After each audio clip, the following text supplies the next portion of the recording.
Hi everybody, welcome and thank you for joining me again.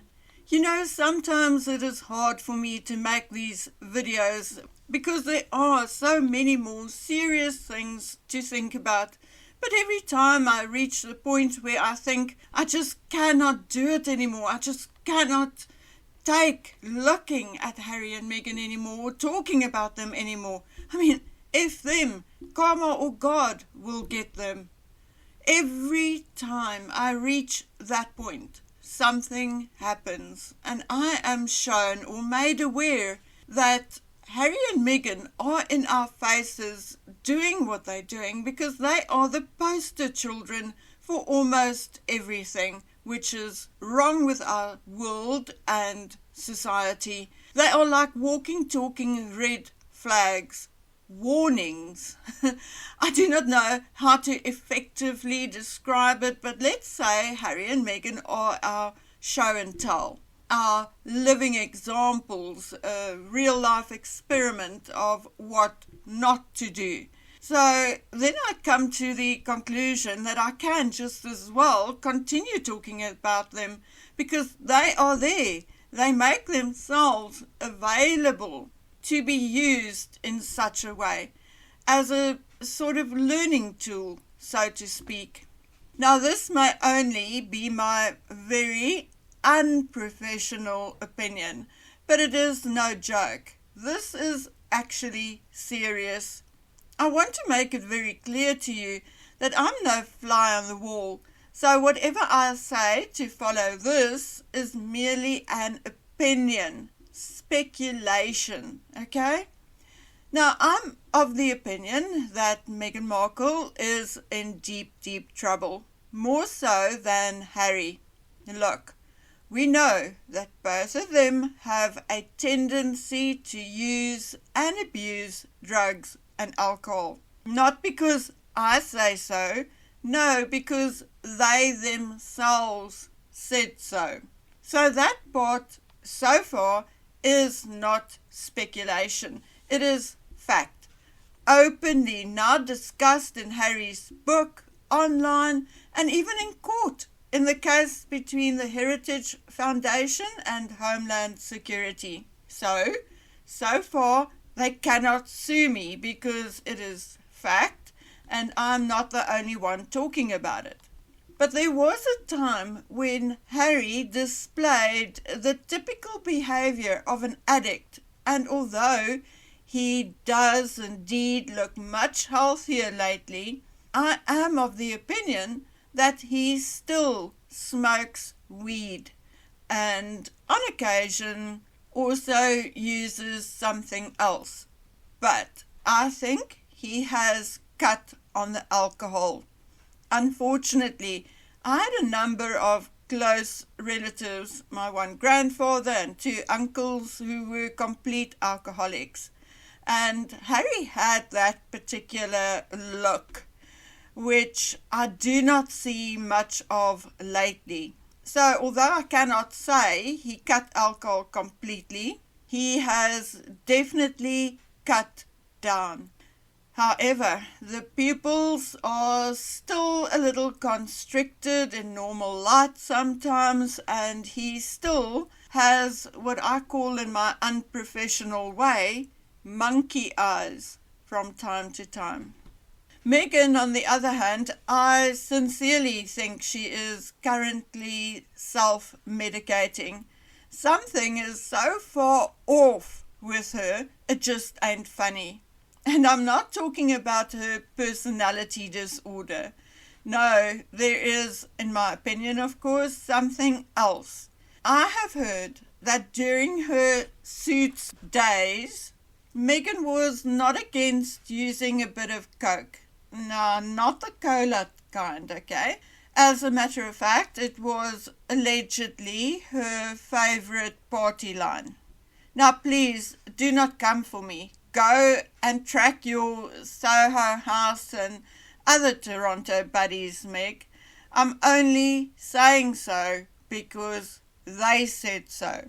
It is also all over the internet, Quora, etc., and even some celebrity publications that her party favors during her wedding to Trevor Ingleson were baggies of weed, and not the kind that grows between my paving, okay?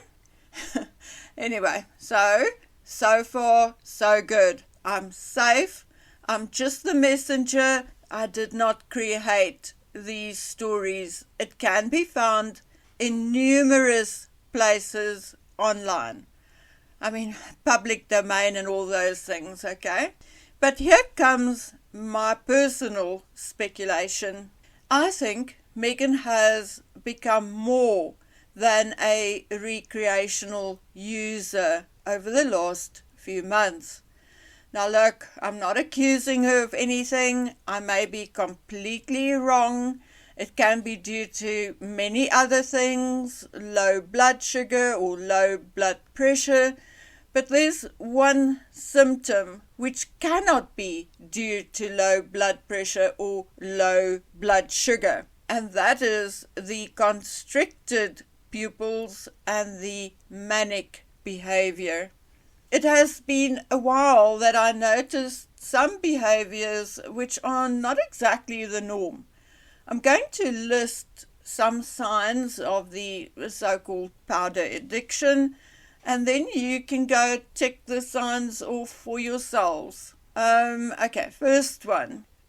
Frequent runny nose, frequent sniffles, or wiping the nose because it feels like it is running. Tremors or even seizures, loss of coordination, extreme lethargy, chemical odor on breath, pinpoint pupils or dilated pupils depending on which powder you used, bloodshot or watery eyes, changes in weight, paranoid thoughts, mood swings, overconfidence, and the list goes on and on. Now, may I quickly take you back to the Billie Eilish merchandise video. Meghan was indoors, yet her pupils were pinpricks. So why would that be? Now that she's at Invictus, I've noticed how many times she touches her nose. A very fleeting wipe with a finger. I also noticed her at one point leaning into Harry, and he seems to reciprocate, but his lips pull into a thin line. And when he leans back from her, he very clearly clenches his nose, as if he smelled something bad. Now, could he have smelled that supposed chemical smell? Could it be that bitter smell or the mix of gasoline and vinegar smell that turned his face into that of a sick, grumpy, middle-aged man? Look, Meghan, in her manic fashion, is trying to convince us that their marriage is as strong and happy as ever. But Harry forgot to tell his face that he is supposed to look happy. Anyway, I'm not going to post 50 clips to prove my point, but I'll leave a link to a video you can go and watch and listen to, and then you can make up your own mind. I did, however, briefly speak to someone in the medical profession, and she leans towards agreeing with me about the use of the powder. It is her opinion, based only on what she can see on photographs, that Meghan has never completely stopped the use of the powdery substance, and that is likely why we see her looking different from one day to the next, because she is likely getting filters regularly, so the tip of the nose can hold itself. Maybe, could be, or could also just be our imagination.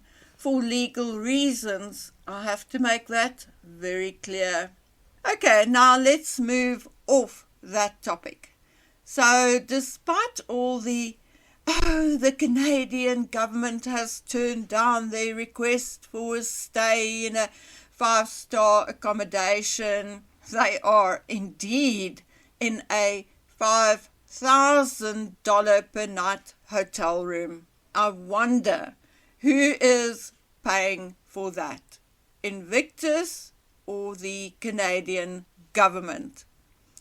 Allegedly, not sure whether this is true, it sounds just a little far-fetched, but it is said that Meghan requested payment for 10 outfits from Invictus. Obviously, they flew in on a private jet. I wonder whether it was Tyler Perry's jet again.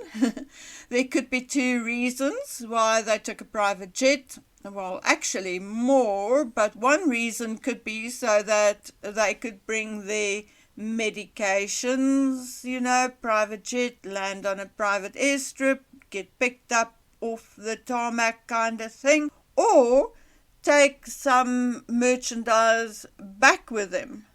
The other reason would, of course, be just to show us how important they are.